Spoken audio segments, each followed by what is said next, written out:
आज़म मियां मोहम्मद नवाज शरीफ की जायदाद की नीलामी। नवाज शरीफ की जायदाद 135 अपर मॉल की नीलामी 19 नवंबर को होगी। नीलामी के अमल में हिस्सा लेने के लिए ज़र जमानत 10 लाख रुपए मुकर्रर। ज़र जमानत 18 नवंबर तक जमा करानी होगी। एसी कैंट का ऐसा बताना है। फी किनाल अराजी की कीमत शेड्यूल रेट 8 करोड़ 55 लाख रुपए मुकर्रर। 2 किनाल 8 मरला अराजी की कीमत 17 करोड़ 10 लाख रुपए से जायद होगी। 19 नवंबर को अराजी की नीलामी एसी कैंट ऑफिस कंपाउंड में होगी। एहतसाब अदालत नंबर 3 इस्लामाबाद के हुक्म के मुताबिक नीलामी की जाएगी। नीलामी के लिए नैब, एक्साइज, पुलिस को खत लिखा जाएगा। एसी की जानिब से ये भी बताया गया है। शहजाद खान अब्दाली इस वक्त साबिक वज़ीर आज़म की उस प्रॉपर्टी पर ही मौजूद हैं, उनसे मज़ीद डिटेल्स लेंगे। शहजाद खान बताइएगा। जी बिल्कुल, इस वक्त हम साबिक वज़ीर-ए-आज़म मियां मोहम्मद नवाज शरीफ की उस प्रॉपर्टी के सामने मौजूद हैं, जिसके हवाले से इस्लामाबाद की एहतसाब अदालत नंबर 3 की जानब से हुक्म जारी किया गया है कि इस प्रॉपर्टी को नीलाम कर दिया जाए। और इस हवाले से एसी कैंट ज़ीशा नसरुल्लाह रांझा ने आज एक नोटिफिकेशन जारी किया गया है। इस नोटिफिकेशन में ये वाज़ेह किया गया है कि 19 नवंबर को साबिक वज़ीर-ए-आज़म मियां मोहम्मद नवाज शरीफ की इस प्रॉपर्टी जो 2 कनाल 8 मरला अराजी है, इसकी 19 नवंबर को नीलामी की जाएगी। और इस हवाले से आपको बताते चलें, मजमूई तौर पर इसकी जो कुल मालियत है वो 17 करोड़ 10 लाख रुपए से ज़ायद है। इस हवाले से एसी कैंट की जानब से जो नोटिफिकेशन जारी किया गया उसमें ये वाज़ेह किया गया है कि 18 नवंबर को इस हवाले से जो इस नीलामी में हिस्सा लेने के ख्वाहिशमंद हज़रात होंगे वो 10 लाख रुपए सिक्योरिटी डिपॉजिट के तौर पर जमा करवाएंगे। आपको कैमरे की आंख से ये प्रॉपर्टी दिखाते हैं। 2 कनाल 8 मरला की ये अराजी है, जिसके हवाले से एहतसाब अदालत का हुक्म जो है वो सामने आ चुका है और एसी कैंट की जानब से नीलामी की तैयारियां भी जारी कर दी गई हैं। इस हवाले से एसी कैंट का ये कहना है कि इस हवाले से नैब, एहतसाब अदालत, इसके साथ साथ महकमा एक्साइज और पुलिस को भी एक लेटर जो है वो जारी किया जाएगा, ताकि इस हवाले से जो इंतज़ामात हैं उनको हतमी शक्ल दी जा सके। और इसके साथ साथ नीलामी के अमल से कबल जो है वो इस प्रॉपर्टी की जगह पर 3 बैनर्स जो हैं वो अवेजा किए जाएंगे। इसके अलावा तहसील कैंट में और मुख्तलिफ इनके एरियाज़ के अंदर, इसके साथ साथ टाउन हॉल में भी जो है वो कुछ बैनर जो है वो अवेजा किए जाएंगे, ताकि इसके नीलामी के अमल के हवाले से शहरियों को आगाही फ्राहम की जा सके। और इसके साथ साथ एसी कैंट का ये भी कहना है कि सोशल मीडिया पर भी इसकी तशहीर जो है वो जारी की जाएगी, ताकि ज़्यादा से ज़्यादा लोग जो हैं वो नीलामी के अमल में हिस्सा ले सकें। एसी कैंट के ऑफिस में इस हवाले से जो तैयारियां हैं वो शुरू कर दी गई हैं। 18 नवंबर को तैयारी मुकम्मल कर ली जाएंगी। शुक्रिया शहजाद खान। साफ पानी की फराहमी के लिए 10 करोड़ रुपए का बजट लैप्स हो गया। पंजाब हुकूमत ने लैप्स फंड दोबारा इस्तेमाल करने की इजाज़त दे दी। गुज़िश्ता माली साल में महकमा हाउसिंग ने 10 करोड़ रुपए का बजट लैप्स किया था। अली रामे हमारे साथ मौजूद हैं, उनसे इस हवाले से मज़ीद तफसीलात लेंगे। अली रामे बताइएगा। जी बिल्कुल, ये वफाकी और पंजाब हुकूमत के तावन से वाटर सप्लाई की स्कीमों का एक प्रोग्राम जो है वो शुरू किया गया था और 3 अरब रुपए का बजट इस पर खर्च किया जाना था।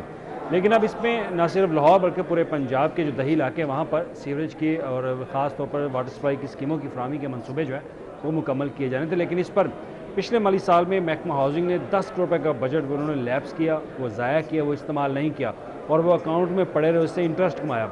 लेकिन अब इस पर महकमा हाउसिंग के हुकाम ने दोबारा हुकूमत पंजाब से रजू किया कि वो बजट इस्तेमाल करने की उनकी इजाज़त दी जाए, क्योंकि लाहौर के बेशतर इलाकों में, दही इलाकों में वो वाटर सप्लाई की स्कीमें जो हैं वो अभी तक नामुकम्मल हैं, तो उसको मुकम्मल किया जा सके। तो इस पर यह मामला स्टैंडिंग कैबिनेट कमेटी बराए ख़जाना को अर्साल किया गया और स्टैंडिंग कैबिनेट कमेटी ने अब महकमा हाउसिंग को इजाज़त दे दी है कि वो ये 10 करोड़ रुपये का बजट जो उनके अकाउंट में पड़ा है, जो कि लैप्स हो गया था, ज़ाया हो चुका था, उसको दोबारा कर सकते हैं जो वाटर सप्लाई की स्कीमों की तकमील के लिए। जी अली रामे, बहुत शुक्रिया। टैक्स चोरी रोकने के लिए इनलैंड रेवेन्यू इन्फोर्समेंट नेटवर्क तश्कील दिया गया है। एफबीआर ने इनलैंड रेवेन्यू इन्फोर्समेंट नेटवर्क तश्कील दिया है। इन्फोर्समेंट नेटवर्क मखसूस रूट्स पर ड्यूटी टैक्सेस की चोरी रोकने के लिए पेट्रोलिंग करेगा। रिजवान नकवी इस वक्त हमारे साथ मौजूद हैं, उनसे मजीद तफसीलात लेंगे। जी रिजवान नकवी, आगाह कीजिएगा। जी रिदा, शुगर, सीमेंट, फर्टिलाइजर और सिगरेट के कारोबारी शोबा में ड्यूटी टैक्सेस की चोरी रोकने के लिए एफबीआर ने इनलैंड रेवेन्यू इन्फोर्समेंट नेटवर्क तश्कील दे दिया है। एफबीआर का इन्फोर्समेंट नेटवर्क लाहौर समेत मुल्क भर के मखसूस रूट्स पर ड्यूटी टैक्सेस की चोरी रोकने के लिए पेट्रोलिंग करेगा। इनलैंड रेवेन्यू इन्फोर्समेंट नेटवर्क के लिए 15 मोबाइल स्क्वाड्स तश्कील दिए जाएंगे। Secretary track and trace system Raza Ishfaq Sheikh ने मोबाइल स्क्वाड्स के लिए मुल्क भर के टैक्स दफातर से inspectors, inland revenue audit officers और सीनियर ऑडिटर्स के नाम मांग लिए हैं। इन्फोर्समेंट नेटवर्क के मोबाइल स्क्वाड मखसूस रूट्स पर न सिर्फ गाड़ियों की चेकिंग करेंगे बल्कि इसके साथ साथ गोदामों में पड़े माल को भी जो है वो चेक कर सकेंगे। जी बहुत शुक्रिया रिजवान नकवी हमारे साथ थे, हमें अपडेट कर रहे थे।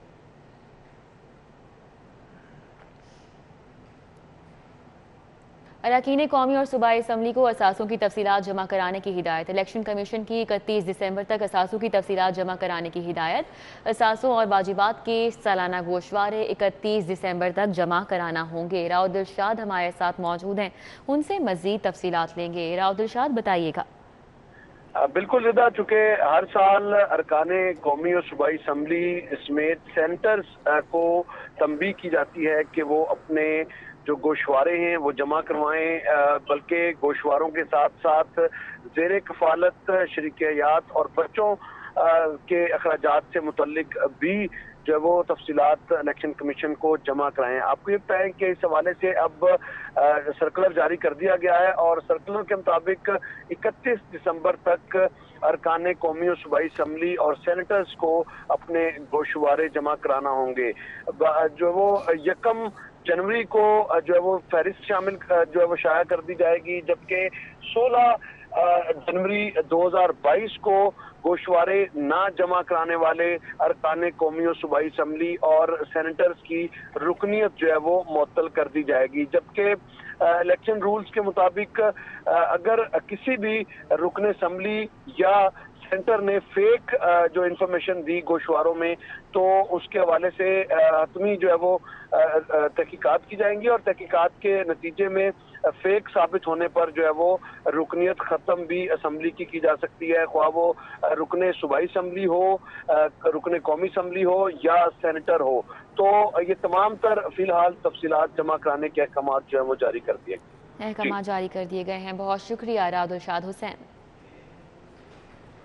सर्विसेज अस्पताल में सहूलियात का फुकदान है, ड्रिप स्टैंड्स की किल्लत है। एक स्टैंड पर कई ड्रिप्स हैं, बाज़ मरीजों को हाथों में पकड़ा दी जाती हैं। डेंगू के लिए मुख्तलिफ बिस्तर पर भी दो मरीज इस वक्त जेर इलाज हैं।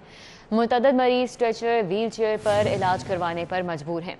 डेंगू काउंटर पर मरीजों के बैठने की जगह भी नहीं बनाई गई। अक्सर मरीज काउंटर के पास जमीन पर ही बैठने पर मजबूर हो चुके हैं। 15 दिन हुए मेरा बेटा फौत हुआ है, जो हमारा बेटा 27 साल का। सुबह 7 बजे की आई हुई हूँ मैं, अब दूसरा बच्चा मेरा रो रहा। मैं एक बच्चे को बर्दाश्त नहीं कर सकती, दूसरे को कैसे करूँगी? मैं क्या करूँ बताएं आप। हर मरीज देखे नीचे हाल ऐसे है, एक बेड पर 4 मरीज हैं, खुद ही ड्रिपें पकड़ी हुई हैं और कोई इंतजाम बिल्कुल ही कोई नहीं है।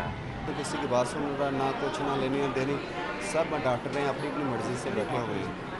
तो ये लोग ना डॉक्टर ना मरीज़ों को चेक कर रहे ना कुछ कर रहे। इन्हों का तो ये देखें क्या हाल है, एक 2 3 बेडों पर ये देखें, कोई भी नहीं सुन रहा किसी की बात। पूछ रहे हैं डॉक्टर का, डॉक्टर पूरे बेसमेंट में एक इमरजेंसी में एक डॉक्टर नज़र आ रहा है, वो किसको गाइड करेगा?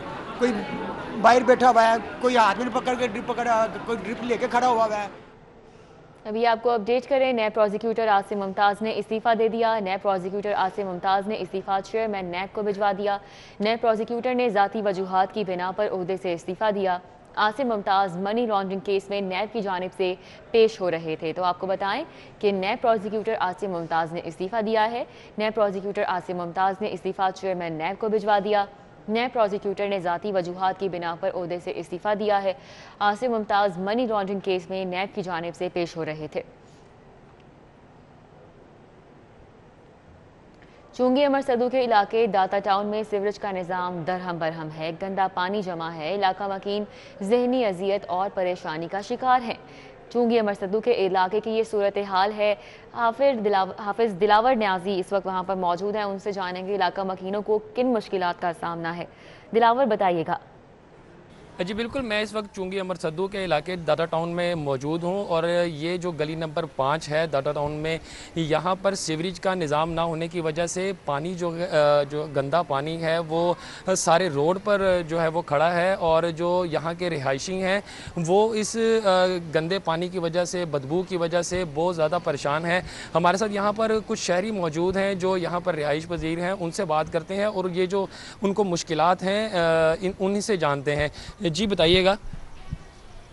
जी, आपके सामने आप देख रहे हैं कि ये इस वक्त गली नंबर 5 जो है ये गंदे जोहड़ का एक मंज़र पेश कर रही है और यहाँ पे गलाज़त और बदबू का ये आलम है कि यहाँ पे हम रह नहीं पा रहे और छोटे छोटे बच्चे जो हैं वो एलर्जी का और बहुत सारी और जो स्किन से रिलेटेड मामलात हैं और जो दमे से रिलेटेड मामलात हैं और जो फेफड़ों से रिलेटेड मामलात हैं उन्हें अमराज का शिकार हो रहे हैं।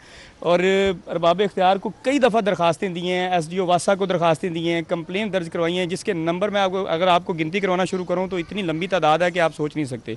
लेकिन बदकिस्मती ये है कि ये फिर भी पानी यहाँ का यहाँ ऐसे का ऐसे ही है ये माहौल, और ये पिछले कोई एक हफ़्ते से ये पानी यहाँ पे इसी तरह से खड़ा हुआ है।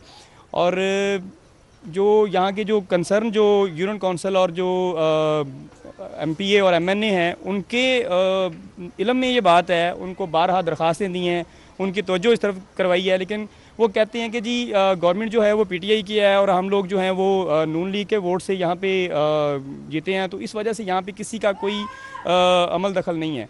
जो पिछले दिनों आपके जो MPA हैं खरल जो असर खोकर साहब, उनको खुसूसी तौर पर कहा गया कि आप यहाँ पे तशरीफ़ लाएं और आके देखें, तो उन्होंने यहाँ पे आना भी गवारा नहीं किया।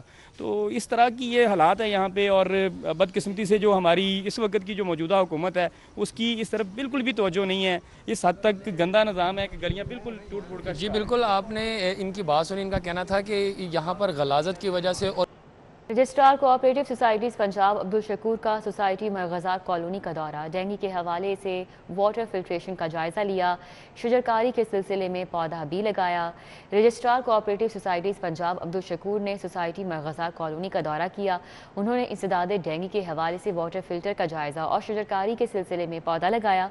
उनका कहना था कि दरख्त लगाने में हमारी और हमारी आने वाली नस्लों की बका है। इस मौके पर मेहमान खुसूसी राना गुलाम खालिक, डिप्टी रजिस्ट्रार तैयब फरीद, वाजिद इकबाल, चौधरी शहजाद चीमा, सुहेल अनवर राना भी मौजूद थे। रजिस्ट्रार कोऑपरेटिव सोसाइटीज़ पंजाब को पानी के फिल्टर्स का विजिट भी कराया गया। डेंगू स्प्रे के हवाले से आगाही भी दी गई। जश्न ईद मिलादुन्नबी सल्लल्लाहु अलैहि वसल्लम के सिलसिले में जारी बैडमिंटन टूर्नामेंट का सेमीफाइनल मरहला मुकम्मल। DG एंटी करप्शन गौहर नफीस की जोड़ी ने शानदार मुकाबले के बाद फाइनल के लिए क्वालिफाई कर लिया। राना आजर नूर हमारे साथ मौजूद हैं, उनसे मजीद डिटेल्स लेंगे। जी राना आजर नूर। जी बिल्कुल, टूर्नामेंट खेला गया, उससे बात करेंगे। डी साहब, आप DG एंटी करप्शन है, आपने ये टूर्नामेंट खेला, सेमीफाइनल भी जीता, आज ये है 12 के हवाले से, कितनी खुशी आपको इस बात से है, और जिस हस्ती के नाम से टूर्नामेंट कराया गया इस पर कितनी खुशी आपको? सबसे पहले तो सलाम नबी पाक सल्लल्लाहु अलैहि वसल्लम पर, जिनके सदक़े जो है हम सब पर अल्लाह की रहमतें नाजिल होती हैं। ये इस महीने की मुमासलत से जो आज टूर्नामेंट करवाया जा रहा है, ये एक हम समझते हैं बहुत ही खुशाइंद बात है। ये बहुत हेल्दी एक्टिविटी है कि आजकल जो हम सब लोगों का लाइफस्टाइल बन गया, उसमें फ़िज़िकल एक्टिविटी जो है वो ना होने के बराबर है, जिसकी वजह से जो है वो लोगों में आप देख रहे हैं कि बीमारियां भी ना सिर्फ ये कि फैल रही हैं बल्कि उनकी सेहत भी जो है वो ख़राब हो रही है। तो मैं तमाम इंतज़ामिया को मुबारकबाद पेश करता हूँ जो कि इस किस्म के टूर्नामेंट कराते हैं। ज़ाहिर है जब आप टूर्नामेंट खेलने के लिए आते हैं तो पहले उसकी तैयारी करते हैं, और इस तरह से जो आपकी फ़िज़िकल एक्टिविटी और एक्सरसाइज जो है वो जारी रहती है। और ख़ास तौर पे हम जैसे लोगों के लिए जिनका सारा दिन दफ्तरों में काम होता है, कागज़ कलम का काम है, उनके लिए तो ये एक्टिविटी जो है वो किसी भी नेमत से कम नहीं है। तो सेमीफाइनल तो आपने काफ़ी अच्छा खेल पेश किया, फाइनल आपका मुकाबला होगा, तो कितना देखते हैं, कैसे देखते हैं?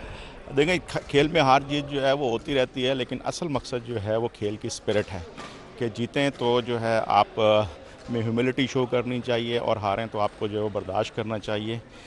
कोई भी स्पोर्ट्स हों, उनका मकसद जो है स्पोर्ट्समैन स्पिरिट सीखना। अगर आप हार जाएं तो मज़ीद मेहनत करें, और जीत जाएं तो अल्लाह का शुक्र अदा करें। जैसे कि करता कि अच्छा टूर्नामेंट तक ये इवेंट अच्छा करता कि यहाँ पर जो है तमाम लोगों का अलग अच्छा खेलने की कोशिश की जाएगी कि अच्छा खेलना कि इवेंट का अच्छी बात नहीं करता कि इस तरह के इवेंट से जो है उन्हें खेलने का मौका मिलता है। कोशिश करते हैं कि वो ग्राउंड में आएँ, अपनी जो सेहत है उसको मज़ीद बेहतर कर सकें। जी राना आजर नूर, बहुत शुक्रिया। न्यूज़ स्टूडियो से फिल वक्त इतना ही।